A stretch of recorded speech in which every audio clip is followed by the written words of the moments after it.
Sous un grand arbre, j'ai poussé une sorte de vieux marronnier. Et ce magnifique arbre-là, qui a donc de l'ordre de 400 ans, c'est ça? Ouais, enfin c'est vachement difficile à dire, mais moi je dirais que vu la taille, vu la branche maîtresse qu'il a sur le côté, oui, allez, on va se le faire à 400. Dans ses racines, j'ai puisé. Parce que les Seyakins le connaissent, celui-là. Ah, il est Enfin, connu. beaucoup de Seyakins le connaissent. D'accord. Les jeunes Seyakins, je ne sais pas, mais ça se transmet après.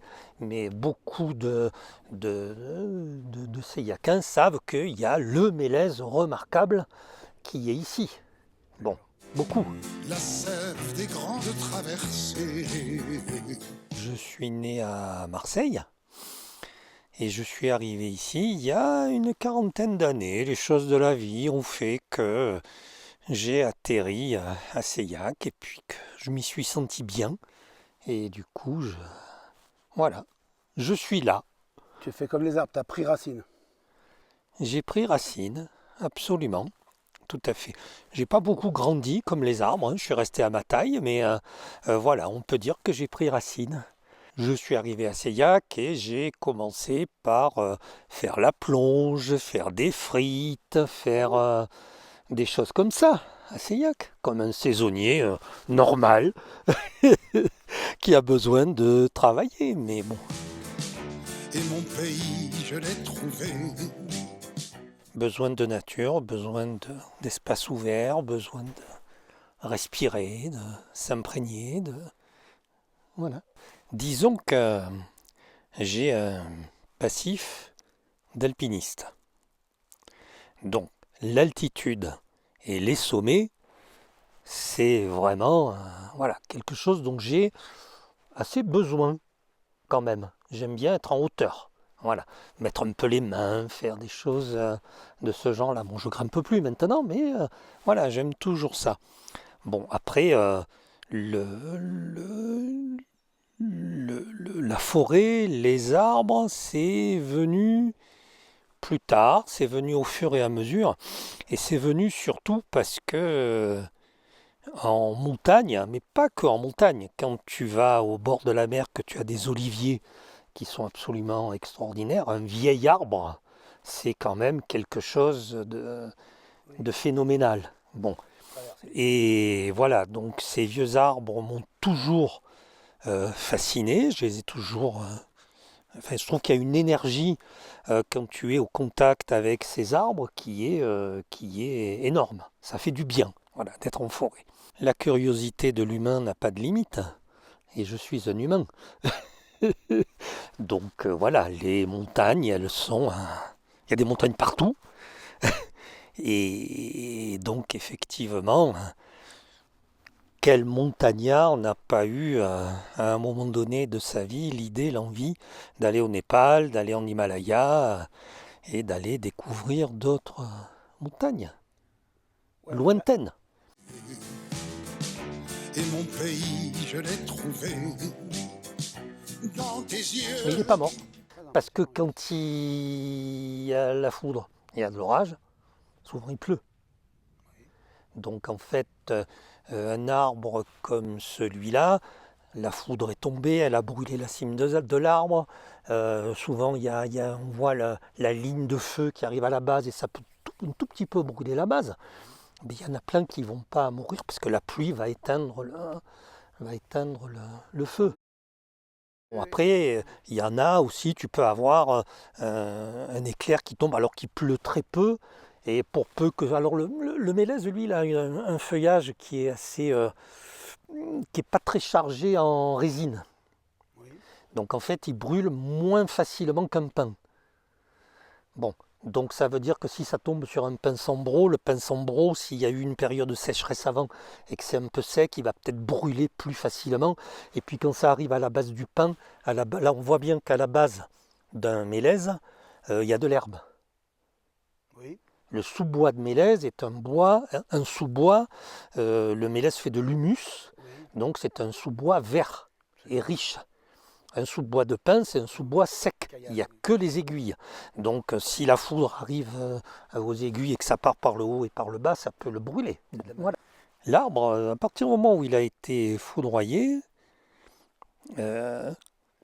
il aura donc dans la partie foudroyée, il n'a plus de feuilles, donc il ne produit plus de bois. Donc s'il veut continuer, quand je dis s'il veut, c'est un peu anthropomorphique, mais bon, s'il a besoin d'avoir plus de production de bois, donc il lui faut plus de feuilles. Donc en fait, là, l'arbre, par exemple, sur celui qui est là-bas, il a un bourgeon en dormance qui a poussé sur le côté. Bon, la branche à l'horizontale, ça ne marche pas, elle est remontée pour capter, et même on voit qu'un peu plus loin, il y a deux branches qui se sont séparées de manière à avoir vraiment le maximum de feuillage, donc le maximum de production. Et ça ne se voit que sur les vieux arbres aussi. C'est-à-dire qu'un arbre jeune qui est foudroyé, un petit arbre, lui, il ne va pas faire de branche maîtresse. Voilà. Mais très souvent, en fait, si on regarde bien, c'est logique ce que je dis. Un arbre jeune, il est petit, donc il prend moins la foudre qu'un grand arbre. Voilà, après, il y a rien de magique dans ce qu'on voit là, il n'y a rien que des choses logiques. Rien que ça. Dans tes yeux, sous mon arbre, je me balance. Mes jours de congé et mes intersaisons, je les passais dans la nature. Et puis finalement, j'ai fini par passer l'accompagnateur en montagne et puis par passer ma vie en montagne. Donc, après, il y a 40 ans, c'était probablement un peu plus facile que maintenant. Un peu. Mais bon, l'épreuve physique, il fallait quand même la faire, il fallait réussir l'orientation et il fallait avoir les connaissances de base. Mais bon, voilà, après, le physique, quand tu as 25 ans, tu l'as. Donc, c'est pas si difficile que ça à acquérir. Et puis, on te demandait vraiment que les connaissances de base sur le milieu montagnard, des choses comme ça. Après, c'est formation continue. Je me repose loin du cours des choses. Oui, j'ai partagé, mais déjà un accompagnateur, ça partage. Bon, ça partage avec des humains, donc quand tu es accompagnateur, tu es en montagne, mais tu es avec des gens qui aiment la montagne et qui ont envie de découvrir. Donc voilà, et puis après les livres, c'est venu un peu par hasard. Alors après, c'est pas de la littérature, Écrire un guide, il faut pas se tromper, il faut juste pas dire de partir à droite alors qu'il faut partir à gauche, mais après il faut vérifier, relire, refaire. Donc c'est pas non plus, j'ai pas eu le prix Nobel du topo guide, donc qui est d'ailleurs à créer pour les amateurs. Sous mon arbre, je me balance. C'est la pause.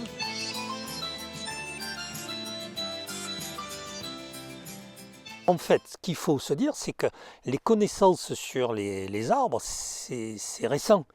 Bon, on connaissait les arbres, on connaissait la sève brute qui monte, qui est transformée par la photosynthèse, qui redescend, la sève élaborée, qui fait du bois, des choses comme ça. On connaissait vraiment les bases. Et la feuille des arbres, il va y avoir, donc des différences de pression, il va y avoir de l'oxygène qui va être absorbé, du carbone, enfin voilà, le CO2, l'air, et tout ça, il va y avoir des échanges d'air, on va dire, de substances, de molécules entre les feuilles et l'air.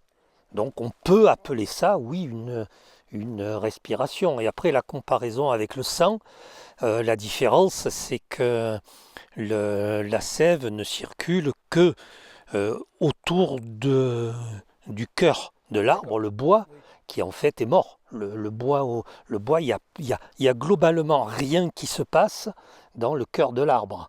Ça circule juste entre l'écorce et le bois. C'est là qu'il y a les échanges. Voilà. C'est une gigantesque pompe, en fait, un arbre. Sous mon arbre, je me balance. Dans les années 80 ou 70, il n'y avait pas cette idée qu'il pouvait y avoir, là, sous le truc où je suis assis, il y a des mètres et des centaines de mètres de racines et de mycélium de champignons qui courent et qui sont reliés entre eux. Ça, on ne le savait pas. On n'en avait pas la moindre idée. Mais les connaissances un peu plus approfondies sur ce qui se passe là où on est actuellement, en dessous, à côté, au-dessus, voilà, la branche de la touche, elle a peut-être, entre guillemets, senti qu'il y avait quelque chose, qu'il y a du vent, elle sait qu'il y a du vent. Alors, je ne sais pas si on peut dire qu'elle le sait, mais elle le sent qu'il y a du vent. Voilà. On a bâti notre cabane. A priori, quand même, un arbre a plus de racines que de feuilles. Parce que les racines, si tu prends les racines comme ça, visibles à l'œil nu, oui, il y en a peut-être autant que dans l'arbre qui est là. Mais en fait, si tu prends les petites racines qui vont courir sous le sol, il y en a beaucoup plus. C'est ça. Et c'est ces petites racines, c'est comme un peu un rhizome, qui vont être interconnectées, je ne vois pas d'autre mot. Mais il n'y en a pas d'autres. Entre autres, avec les autres racines des autres arbres. Oui. Via des champignons. Avec, via ou en même temps, ou voilà. Il y a deux systèmes un peu parallèles qui s'entrecoupent, voilà. C'est incroyable. C'est le Wood Wide Web. Oh, c'est joli, hein. C'est pas moi qui l'ai inventé, hein. non, c'est très très bon. Donc, c'est pareil. C'est un réseau. On a bâti notre cabane, nous petits dans tes bras de liane. À l'abri tu berces mon âme. Avec sous mon arbre on se balance. Ensemble on retrouve les jolies choses. Oui, sous mon arbre on se balance. C'est grandiose.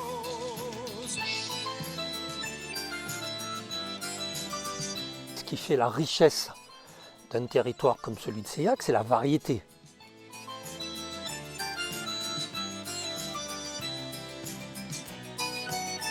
C'est grandiose. Tu fais un bêtisier après Oui, mais je ne le diffuse pas. Oh ben c'est ballot ça.